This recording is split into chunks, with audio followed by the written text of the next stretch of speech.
In this lesson, let's talk about your Amazon seller account health and performance. Now, you always want to be in the good graces of Amazon since you need them more than they need you. This means keeping your seller account healthy and avoiding anything that goes against Amazon's policies. Amazon's first priority is to make sure their customers have the best experience possible, so keep that in mind. One of the ways that they do this is to ensure quality products are being sold at the best prices from reputable merchants.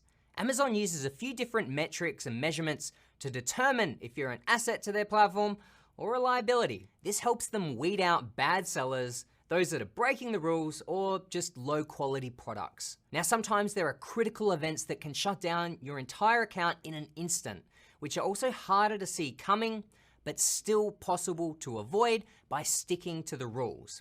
These would be things like authenticity complaints, so essentially don't sell counterfeit products, IP or intellectual property claims, so only sell your own products or products that you're authorized to sell. Also, any black hat tactics like sabotaging your competitors or attempting to manipulate sales, rank, or reviews. This includes customer communication, which we'll dive into deeper in the next lesson. Then there are other things that Amazon keeps track of and reports to you in your Seller Central account that you can monitor and react to. The first place to look for these is in the Performance tab. Come down to Account Health.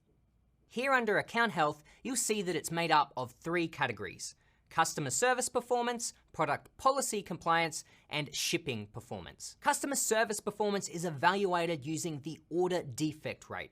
The Order Defect Rate is a measure of the quality of your product as measured by your customer's experience.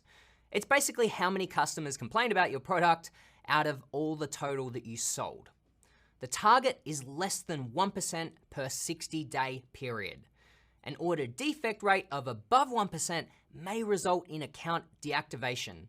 You'll also see the number of defects, the total number of orders, and the percent shown here.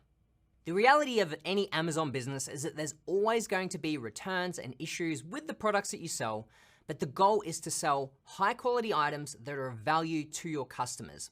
If you're selling a low quality product and lots of buyers complain, your order defect rate will be high and Amazon may restrict your selling privileges. The other part of your account health is product policy compliance. These are violations or complaints that deal with intellectual property, authenticity, conditions, safety, listings, restricted products, or customer reviews. These are the top offenses that Amazon takes seriously, and you'll want to do your best not to receive any complaints or violations. The last section is shipping performance, which only pertains to FBM listings, since Amazon is responsible for shipping FBA items. Aside from having your seller privileges completely revoked, there are a bunch of other reasons to keep your account in good standing. While it's not totally proven, I believe that if your account health is optimal and you have a long, positive track record, it may benefit you in certain situations. It's sort of similar to a good credit score. If you happen to have an issue like a complaint, violation, or quality of a product, I believe that Amazon may be more lenient or work with you instead of disciplining you right away. You've proven yourself to be trustworthy and they may treat you a little bit better. That's just my opinion. Now, you may find that becoming ungated, the term that we use for being approved to sell a brand or in a certain category, is an easier process too if your account is in good standing. The last section on the performance page is called Voice of the Customer. In order to get there, come up to Performance and then Voice of the Customer. This is where you can dig deeper into your customer's experience with your products. You can spot items that are at risk and address the problem areas proactively. You'll see a health score breakdown from excellent to very poor, and how many of your listings fall into each category. Below that, you'll see all of your listings and some important metrics for each. The NCX, or Negative Customer Experience Rating, translates into the CX health scores of excellent to very poor. This score is given by comparing your NCX to other similar products. So essentially, you are being compared to all of your competition here. If you have a very poor rating, your listing may be temporarily shut down until you can make improvements. Click on See Details next to any item to see the reasons for customers' dissatisfaction. There are a few other scores that Amazon keeps track of that directly relate to your privileges and fees. such as the Inventory Performance Index. This is a score given to your account based on how well you are managing the inventory that you're storing at Amazon's warehouses. You can find your score from the widget on your Seller Central dashboard or by going to Inventory, Manage Inventory, Inventory Dashboard. We'll dig deeper into inventory management in one of the next modules, but the thing to note here is that you should aim to keep your Inventory Performance Index, or IPI, above 400, which is Amazon's threshold for inventory health. Ways to keep your score high are not sending in more inventory than you will sell in about 3 to 6 months, and by keeping fast-moving items in stock. Next up is responding to buyer messages. Amazon gives you a 24-hour time frame to respond to all your buyer messages. If you continually miss this deadline, it can count against the overall health of your account. Next up is seller feedback rating and the feedback manager. To get there, just come to performance and feedback. This is where buyers can rate their experience with you as a seller. Reviewing sellers dates back to when lots of third-party sales were fulfilled by the merchants, before FBA was as big as it is today. Now, Amazon still sends out requests for seller feedback after each transaction, and some buyers do still offer up their thoughts. Although I suspect that many believe that they're submitting a product review instead of a review of the seller, buyers most likely don't even pay attention to who they are buying from, let alone the star rating.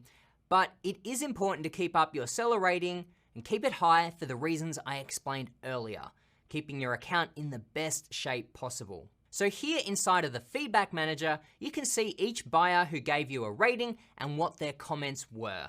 The only ratings and comments allowed here are ones that specifically relate to the item being as described in the listing and any customer service coming from you and being prompt and courteous. If you're fulfilling orders yourself, FBM, then buyers can also rate you on the shipping time if the item was late. Things that cannot be submitted here and you can request to be removed are any obscene language, any seller-specific, personally identifiable information, since the reviews are public, and if the entire feedback comment is a product review. That last one is what we see the most in this seller feedback. Amazon will also strike through any feedback regarding fulfillment, such as late delivery or customer service related matters for FBA orders.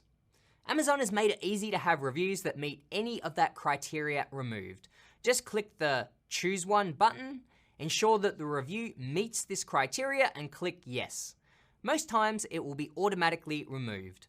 Occasionally, the review will have to be looked over by a human and a decision made later. We recommend attempting to have any review that's less than a 5 removed. This will keep your seller rating as high as possible and help your overall account stay healthy. There is one other option when you click Choose One, which is Post a Public Reply. Here you can reply to the customer's feedback and it will be visible to the public on your seller profile. You cannot ask buyer questions or start a conversation here, but you can only post a reply. So keep that in mind. If you stay on top of these account health metrics, you should have no problems with Amazon and be free and clear to run your business without any worry or hassle. In the next lesson, we're going to be discussing all things customer service related so you can avoid having to worry about any negative feedback or account health issues. See you there. In this lesson, we're going to be diving into one of the most important parts of managing any business, communicating with your customers.